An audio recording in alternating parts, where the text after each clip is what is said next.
Good morning, everybody. Good afternoon to those of you who are joining on the East Coast and Midwest. Thank you all for joining me today. My name is Paul Ryplewski, and I head up the Client Services team at JD Supra. Today, I'm delighted to welcome Gerry Nowotny to JD Supra's first in our Small Firm Secrets of Content Marketing Success series.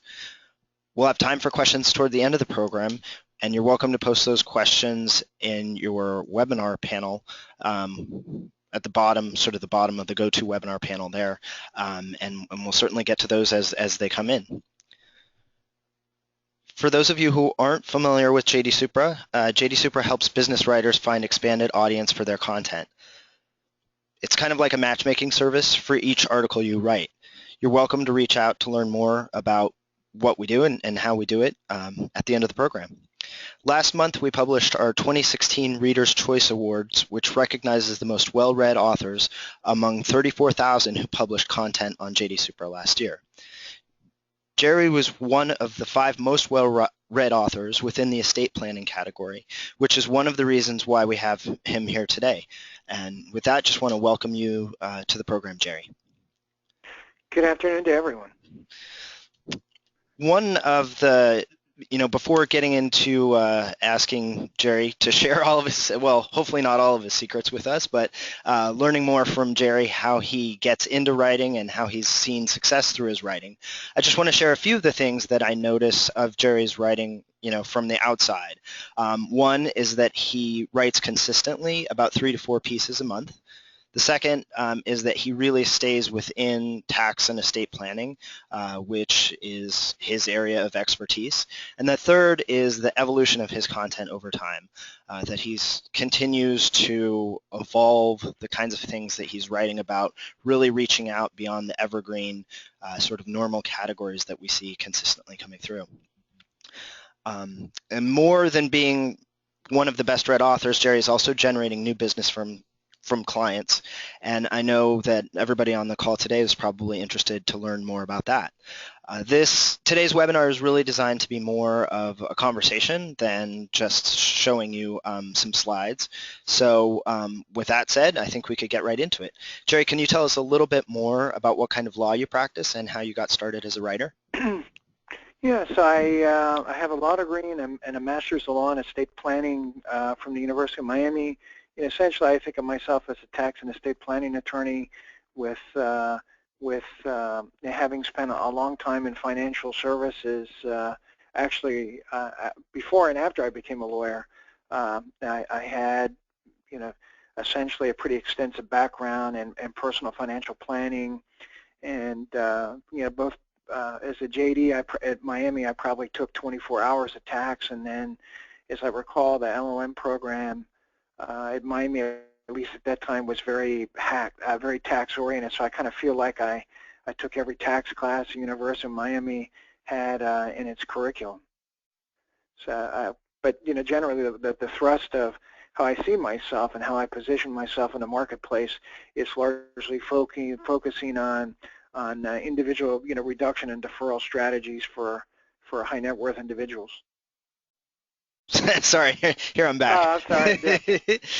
Can you just tell us a little bit more about sort of the combination of your tax and financial planning background and the law and how those two areas meet? Yeah, so essentially when I got out of the Army in July 1987 as a captain in the Army. When I was still in the Army, I had taken a number of the Certified Financial Planner courses, so that probably within a year of being out of the Army, I had finished the CFP program, and I was pretty well on my way to completing the Chartered Life Underwriter, CLU program. I started with Cigna, Individual Financial Services, which is part of the Connecticut General, which of all life insurance companies with career agents, I would say, was the most focus on at that time, which were the early days of fee-based financial planning, and very much into advanced planning for small business owners, closely held businesses, as kind of a vehicle for selling financial products. So that was I thought that's what I wanted to do, but having that exposure with Cigna, I had already taken the LSAT. I was living at that time in Boca Raton, Florida, and applied to the University of Miami, which at that time still had an evening program. And probably 2 years into Cigna, got accepted to the University of Miami, and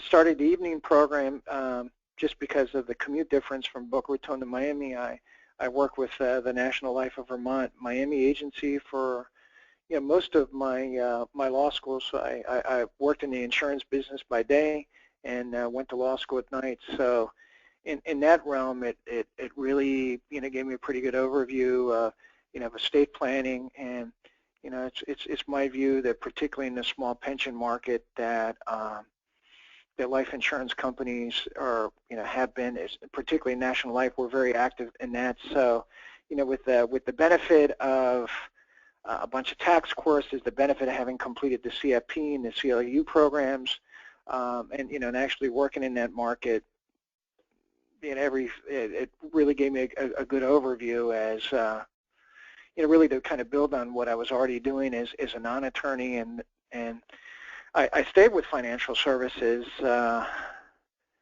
following law school after getting admitted to the bar.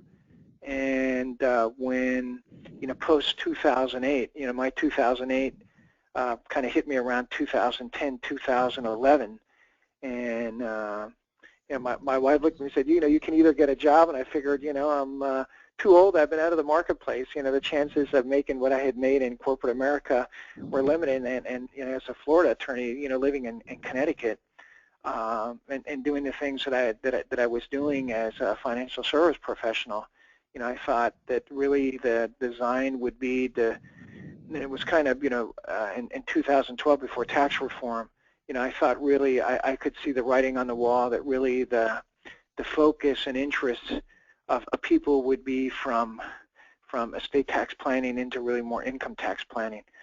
So as being a non-Connecticut attorney, a Florida attorney living in Connecticut, I really needed to build my practice as really a more towards federal tax law. And that's one of the just to stop you really quickly there, Gerry. That's, I think, one of the things that is unique about your writing over time is just that you're calling upon sort of your experiences over the span of your career. I think a lot of authors get caught up in the need to write about what's happening in the moment, and so I really just appreciate you're sharing how you came to be who you are, and that a lot of your personality and your experience is inserted into your work, and including the fact that you're just not writing in English. Yeah, so I had been just a little bit about that. I had been a Spanish and Portuguese major at West Point, and I wasn't good at anything else, but I was really good at Spanish and Portuguese. I kind of felt like I went to sleep one night and woke up speaking both languages, the next day. But that was largely dormant for a lot of years, and I was working some in South Florida in 2014, and it was kind of like a bump on the head that, oh yeah, I remembered I once upon a time I knew Portuguese, and I dusted it off during the course of that year, and kind of the view in Miami was there are a zillion Hispanic attorneys, tax and any type of attorney that grew up speaking Spanish in their household, not native speakers, but close to being native speakers, and I thought I don't have any advantage with that. But what I did notice is because there are so many Hispanics in South Florida, I think the Hispanics figured that why learn Portuguese, and so I thought that was kind of the angle. So I dusted off the Brazilian Portuguese and started doing some things oriented towards that market, which may or may not be timely, as Brazil is going through an incredible amount of political and economic woes, and there will or won't be an exodus. Trying to position myself a little bit for what some of the inbound tax planning opportunities might be, and in the realm of that, started doing a small amount of immigration work just related to that specific marketplace. I've written a few things on just some of the immigration aspects of tax planning, or tax aspects of immigration planning.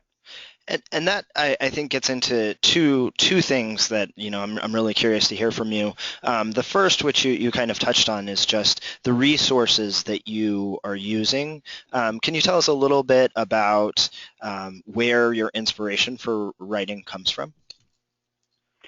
It's funny. I was working in financial services, just really out of the LLM program, working for a high-end life insurance producer, and I thought, well, I'd like to write something. I think the very first thing I wrote was in Trust and Estate magazine, and I wrote something about in non-qualified deferred compensation planning, the use of rabbi trusts, and specifically, the angle was different here, the use of offshore rabbi trusts.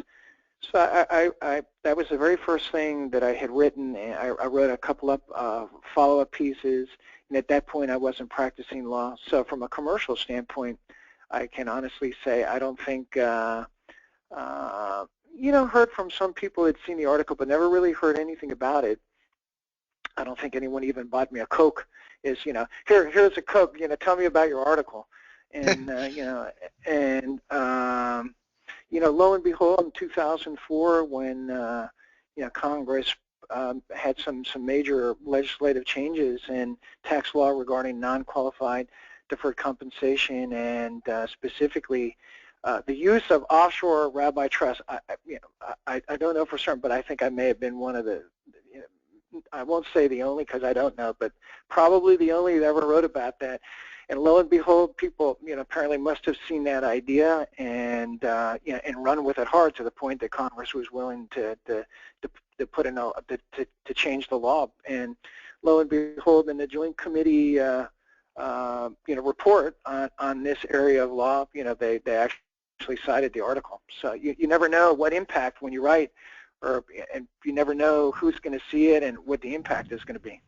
Yeah, and I think I recall that conversation, you relaying that story when we spoke earlier, and one of the sort of things that we discussed as it relates to that story is this notion that if you write and you're putting a lot of your thought leadership into your writing, that you're going to be giving away too much. Can you tell us a little bit about your thoughts on that idea? I have financial service guys, friends of mine, tell me that all the time. Personally, I just I don't worry about it. If I have a good idea, I generally write about it and kind of spill the beans, so to speak, and lay it out, so people can benefit. Hopefully, or maybe they'll call me, but if they don't, just because I'm on the other end of the country, I don't worry about it. I figure it'll all come back.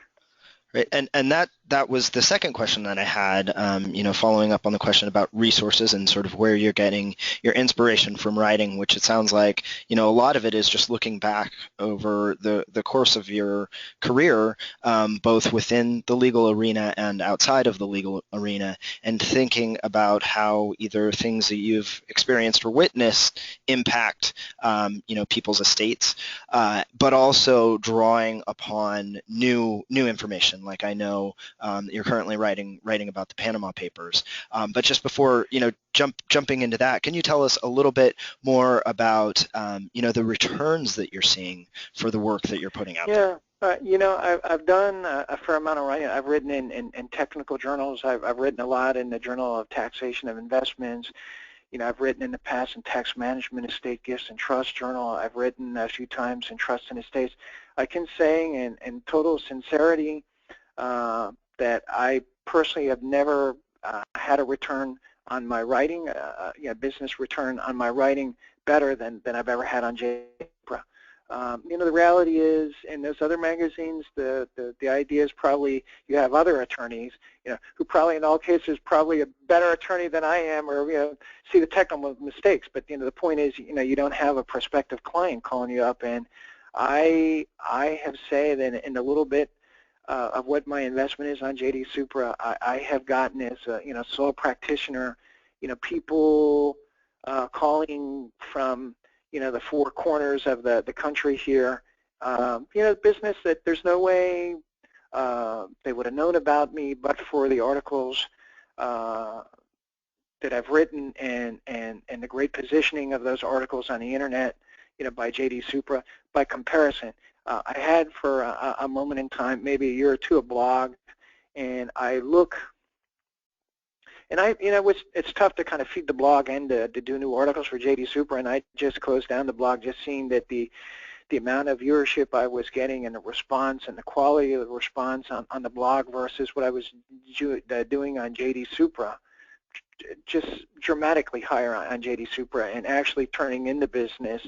And I would say for what I think I've been a JD Supra client since 2012. That's right. I would say that probably the return on investment is tenfold, more than tenfold, probably 30-fold. Right. Or more. And I think that the great thing about it is, just to get back to those earlier observations that I was showing about your content and the effort that you put into it, that it really is a partnership. So up on the screen there, I just have a recent example, although I know, Gerry, that you've already written a follow-up to this piece, of your content on JD Supra. And in this case, the article was one of the most popular, I think, over the last few days. I guess, can you really sort of get into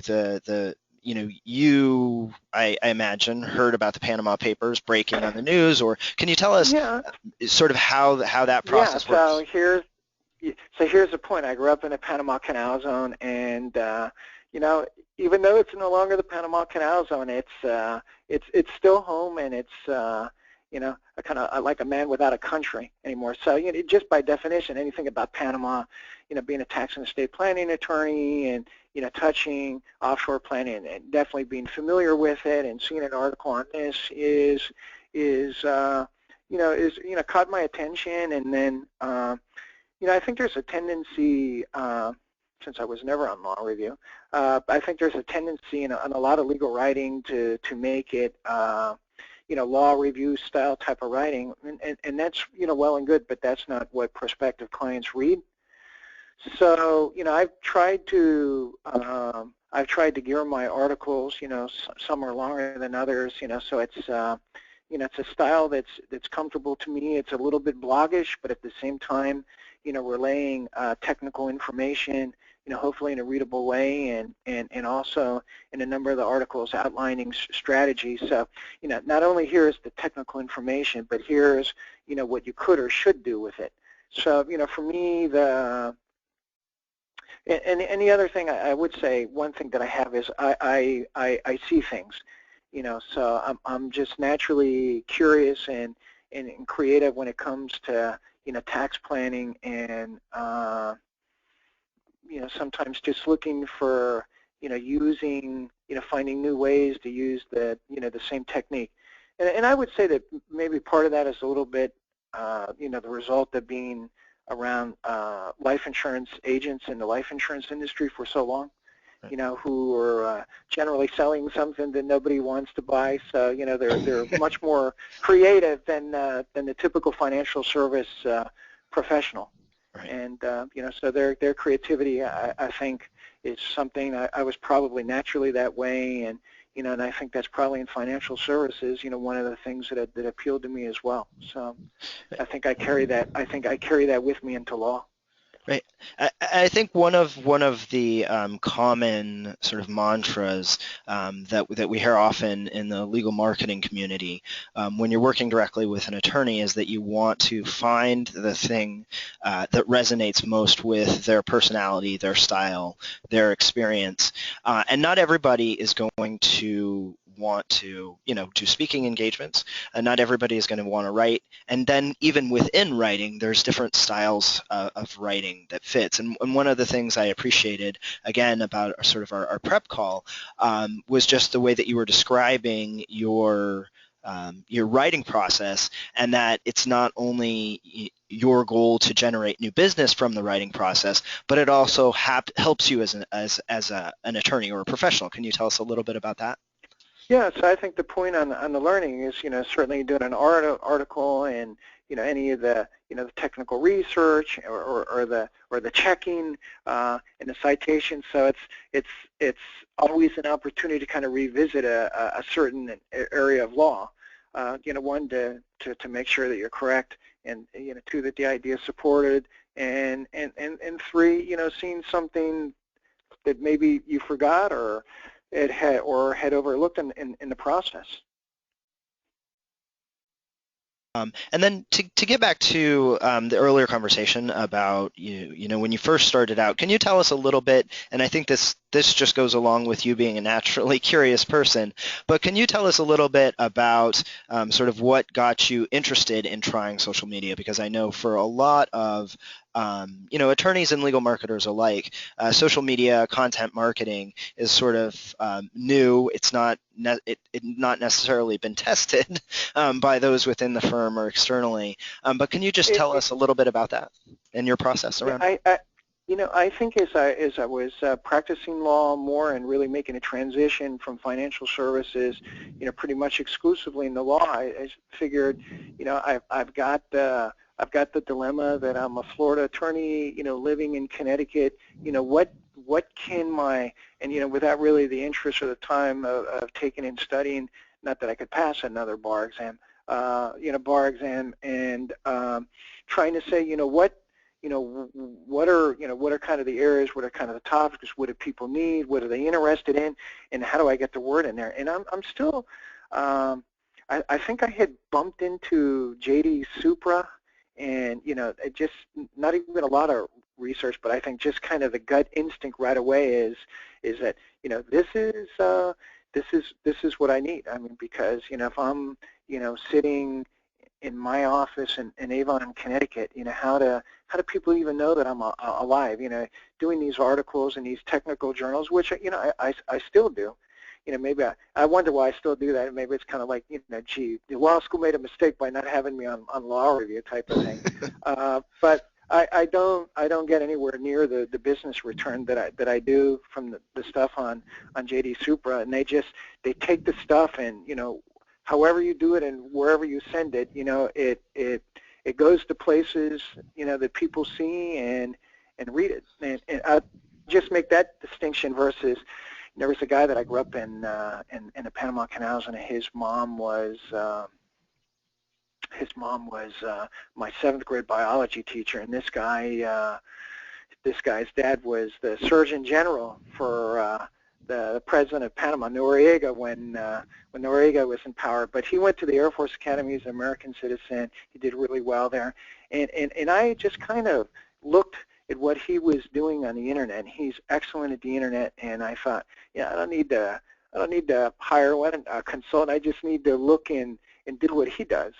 And he's a business guy, and what I came to find out. And to me, I forgot what they call the score on the internet for social media exposure. It begins with a K. I forgot what it. Clout, I think. Clout. Yes, I thought, I need to have a high clout score. So I started, doing the things in the Twitter and everything and Facebook, and it was kind of like, the quest to have a 400-pound bench press. I had a much higher clout score, but it didn't really result in any more business.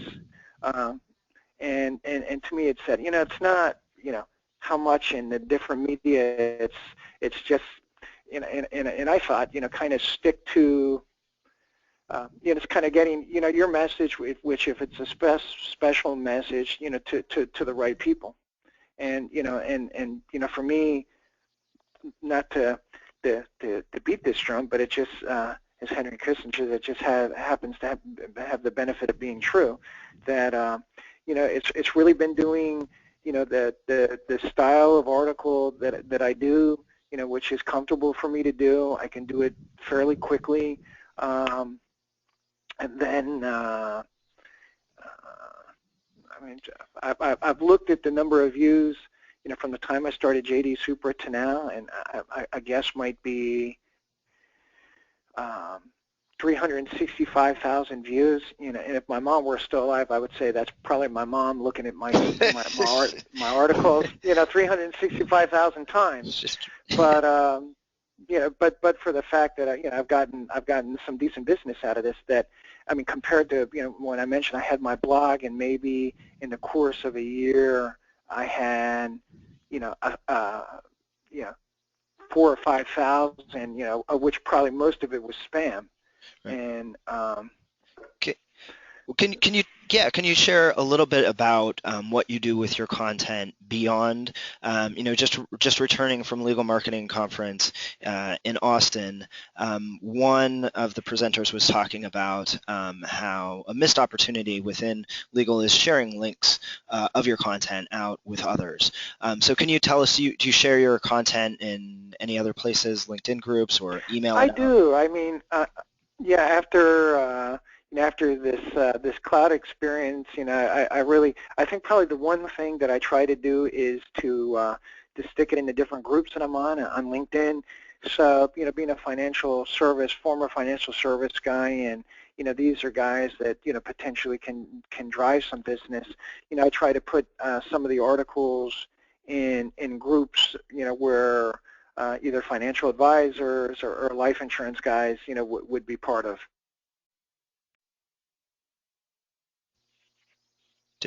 Gerry, I think we lost you. Yes. Oh. Yeah. No, I'm here. Oh, yeah. okay. No.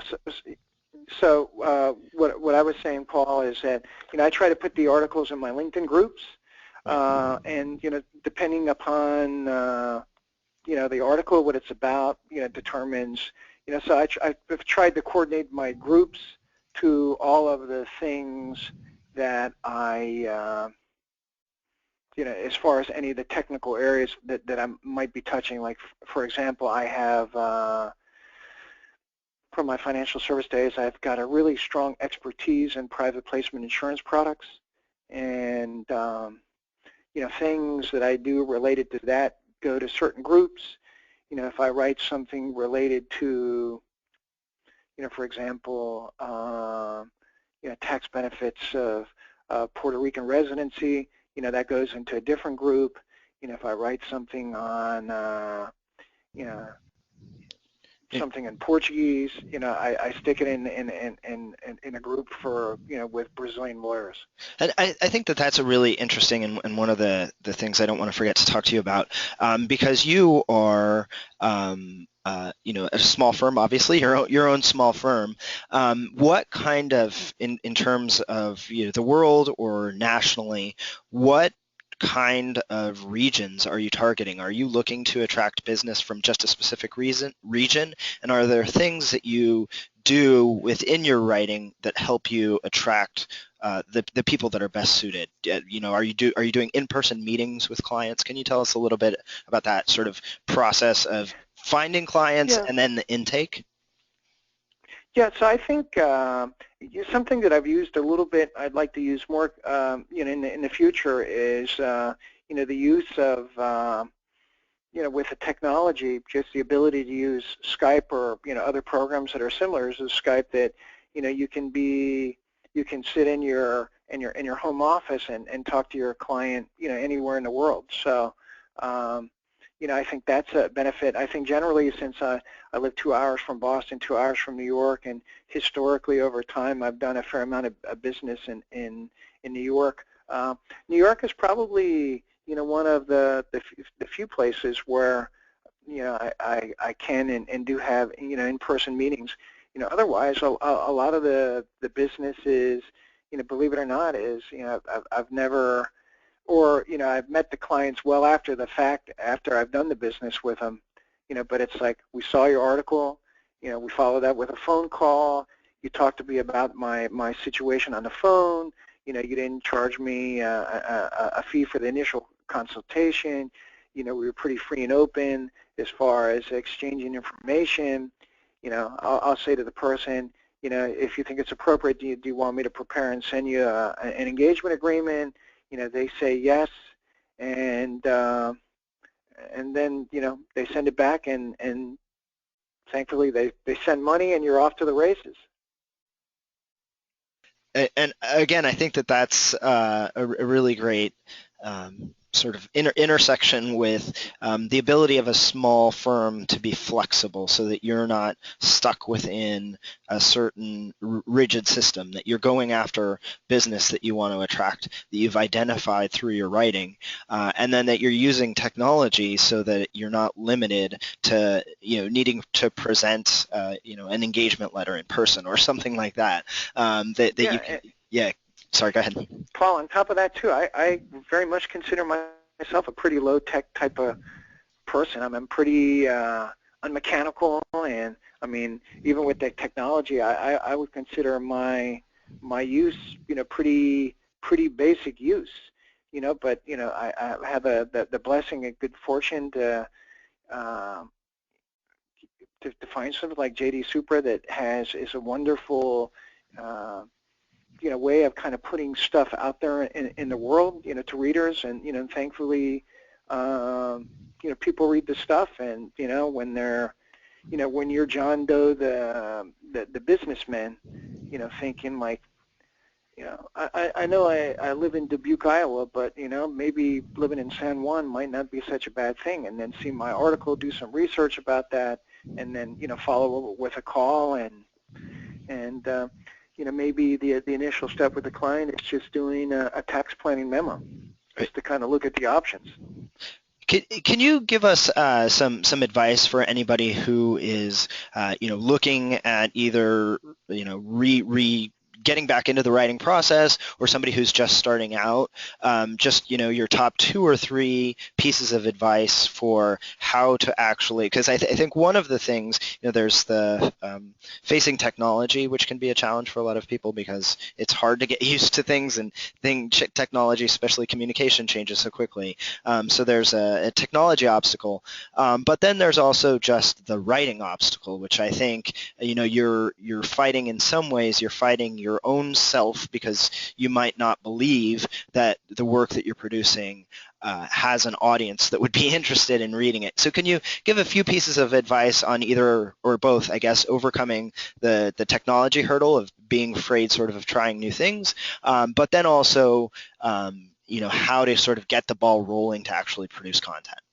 Yeah, I think for me, my observation, Paul, is that it seems like the larger law firms, all tend to, write about and tell you, what the law is, as opposed to telling you, this is the impact, and this is, the planning as a result of that. So I think, trying to identify, like in my case, areas of planning opportunity which maybe are not known, or underreported, underappreciated, and write on that. And I think it's also important to write in a style that is interesting to read, possibly entertaining, something that might try to catch titles, or try to catch the reader's interest. In my case, I try to have a little fun sometimes with titles, that'll grab them, Right. to make them take a closer look at the article. And plus I have this ongoing, thing. As being a language major 1,000 years ago, I never lost that Spanish and Portuguese things. So, I play around with that and then mixing that, and it just ends up, I think that the end result, it ends up being me. Right. Whether you like it or not, it ends up being me. I think that's well, it's a great thing, and we've certainly seen success for you being you. So we appreciate it on this end. um, are there any other sort of we had such a good prep conversation, and my hope is that this is coming over into today's conversation. Are there any other areas, advice that you would offer, or suggestions on writing? Are you looking at your analytics, and does that Yeah, I help look at you? them all the Okay. yeah, and I've been a weightlifter, since my teenage years, and I think it's it's a little bit like looking at the analytics is like saying, did my squat go up 5 pounds this month? But of that mentality, so I do look at it a lot. Just one, it gives me an idea how much something is being read or not being written. It gives you an idea of interest. But even having said that, you can have something that may not have a lot of traffic, but nevertheless have more people call you. So, for me, there's just nothing in terms of marketing budget. There's nothing that I have done or could do, that would generate, at least the visibility, the focus. I mean, I've never done, print advertising or, have a breakfast seminar and have all the senior citizens, come by to have a free breakfast for, to hear a seminar on living wills and, or living trusts, and, you spend a bunch of money on breakfast for everyone and you get no business because everyone came for the free breakfast. So for me, this is, there's probably one other thing that I haven't done or would want to do, and just, for my line thing would be just maybe some continuing education type of work, through accountants. But I think in terms of, people knowing, who I am and where I am and, the things I'm talking about, I think the writing is the best ticket. And, while I still, do a couple articles a year in the Journal of Taxation of Investments, the better return in the practice of, generating business for me in comparison to that has been, so if there's, in terms of being a one-man band and having to, it's hard to get the business, then you have to do the business, and you have to collect the money. But if there's, one thing that I try to keep in mind is to try to keep the front end, generating, the interest and activity, through, hopefully timely articles on timely, topics, solving problems that people are thinking about, and hoping they call me up. Yeah, and that's I think another good point, and certainly, obviously, JD Supra is one way to go about that. But the advance of communication technology, that it can be working for you while you're busy practicing law. After you sort of carve out the time to generate a piece of content, you get that piece of content out there, and then you can carry on with your day responding to client inquiries, practicing law, going to court, whatever it might be, but that content is working for you while you're working on other things. Yeah, I have to tell you too, even the way that I've described that I work, Paul, that even compared to financial services, even with the mechanism in the majority of instances, I don't have, I never have a client walking into my office. It's typically, you figure everything is driven by technology. They saw an article, they called me on the phone, I didn't meet them in person, but in spite of what would seem to be, glaring obstacles, as far as that, the closing ratio, from inquiries to actual clients is surprisingly very high.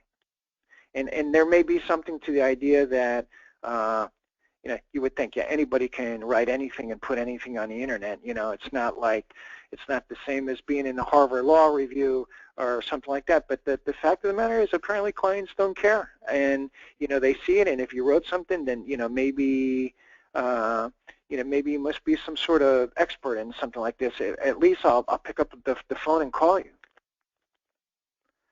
Right. I think that's a great place to at least pause to see if anybody has any questions. I did schedule the webinar to go up to about 10:45, 1:45 East Coast. So if anybody has any questions, now would be a great time to put those in the panel. Anything else that you wanted to touch on, Gerry, or do you feel like we did a good job of recreating that first great conversation? No, I think so. I think so, and I'm just, and the usually when you have a little success with it, and the tendency is it works so well, I stop doing it. And I've had different stops and starts, but I do think that even in the course of day to day, I am trying to, impose, some, the discipline on myself so that at least I can, at a minimum, try to get, one thing out a week. Right. Right. Yeah, absolutely. I really appreciate you sharing your thoughts. I really enjoyed our conversation again, and I think that a lot of great takeaways for people to get out there and get busy with the writing and any questions. So Jerry's contact information is up on the screen. Mine is as well. If you have any questions or thoughts, more than welcome to reach out to us. Again, Gerry, just want to say thank you so much, for being. No, my pleasure. It's a great pleasure, and yeah, thank you, JD Supra, for helping me make a living. Well, and thanks for the great writing. It's certainly entertaining and informative for us to read, and we appreciate your time and appreciate you joining our inaugural webinar here. So thanks so much. Excellent. And I'll be My pleasure. talk to you soon. Thanks. Take care. Thank you, Paul. Bye-bye.